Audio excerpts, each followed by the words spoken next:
Pour terminer cette émission, nous restons dans l'alimentation. Tout comme les insectes, les poissons ont bien des valeurs nutritives. Pourtant, depuis des années, on trouve de plus en plus souvent des produits toxiques dans le poisson. Alors faut-il continuer à en manger? Quel poison prend-on avec notre poisson? Voici l'enquête de Lucie Deldoven et Mano Lansens. Qu'est-ce qu'on mange à midi? Poisson, fish, sauvez la cage d'artillerie. Compter sur le cabillaud pour couvrir ses besoins en iode, voilà une mine d'oméga 3 spécialement pour les gourmets. Saumon aux petits légumes en sachet vapeur, quelle saveur! Les pubs sont formelles, le poisson, c'est bon pour la santé. Et nous devrions en manger au moins une fois par semaine. Premier public visé, les enfants. Revenez, on va pas vous manger. Vous êtes trop petit. Nous sommes dans une école primaire du Brabant wallon.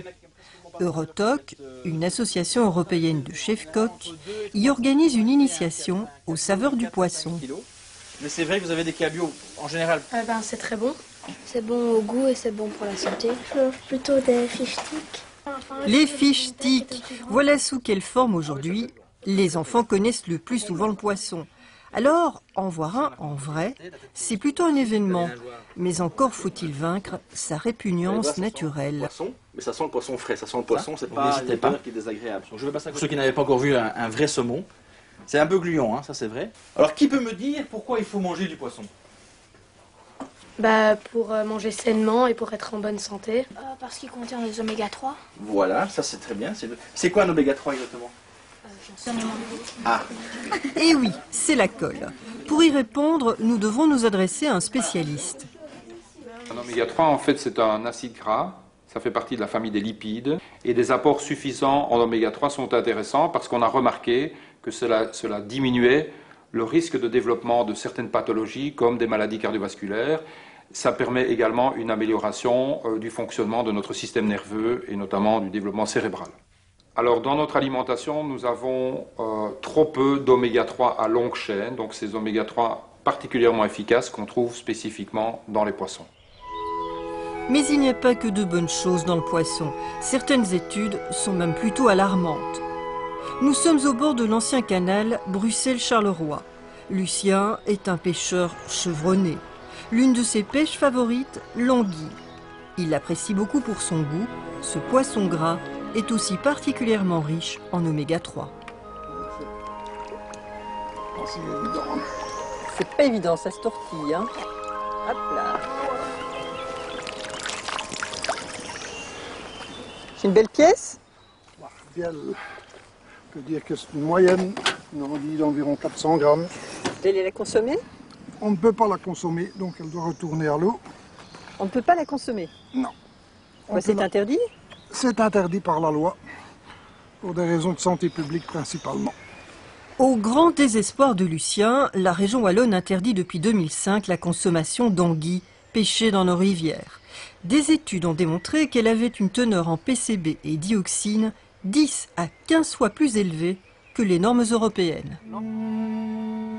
Pendant des décennies, les industries ont rejeté dans nos rivières de grosses quantités de polluants.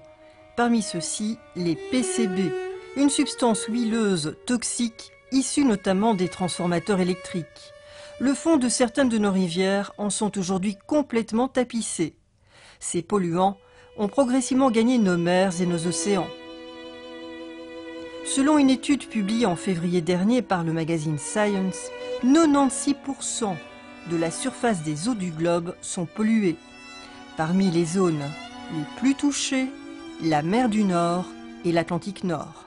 Les polluants rejetés par les activités industrielles se retrouvent dans les fonds marins et surtout s'accumulent dans les différents organismes qu'on peut retrouver dans ces océans et notamment les poissons destinés à la consommation humaine. Donc, les concentrations en PCB en général que l'on retrouve dans les poissons sont 10 à 50 fois plus élevées que ce que vous pouvez retrouver dans le poulet ou dans d'autres produits laitiers. L'Université d'Anvers a réalisé récemment une analyse du panier de la ménagère. Elle en conclut que notre consommation moyenne en poisson, pourtant peu importante en Belgique, contribue pour 50% à la contamination en PCB de notre organisme. Une bonne journée. Tous les poissons sont-ils contaminés? Pour nous attaquer à cette question, nous allons au Ezel, à Bruxelles. C'est ici qu'à chaque printemps s'organise la grand-messe mondiale des produits de la mer, le seafood. Les vedettes de cette foire s'appellent dorade, pangasius, sole, cabillaud. Ce sont des poissons pour la plupart à chair maigre. Voilà pourquoi ils présentent moins de risques pour notre santé. Mais qu'en est-il du saumon, réputé pour sa chair grasse et fondante? Spécialement traité avec du whisky écossais. Nous avons le meilleur saumon du monde ici. Puisque c'est le meilleur, nous décidons de suivre notre Écossais Charlie jusqu'à la ferme où il s'approvisionne pour fabriquer son saumon fumé. Le saumon ici est élevé d'une manière très particulière qui le rapproche du saumon sauvage. La ferme du Loch Duart, au fond des Highlands, a tout du bon exemple d'élevage de saumon. À sa tête, Nick Joe.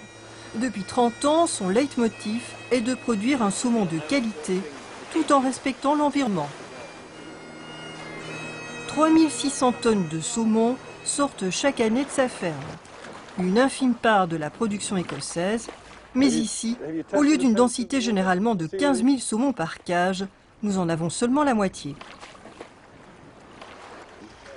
Ces farines alimentaires proviennent donc de poissons pêchés dans l'Atlantique. Mais qu'en est-il de leur taux de PCB et dioxine? Nous devons analyser toutes ces choses aujourd'hui, mais elles n'existent pratiquement pas dans nos saumons parce que nous choisissons bien comment les nourrir. En êtes-vous sûr? Oui, je suis sûr.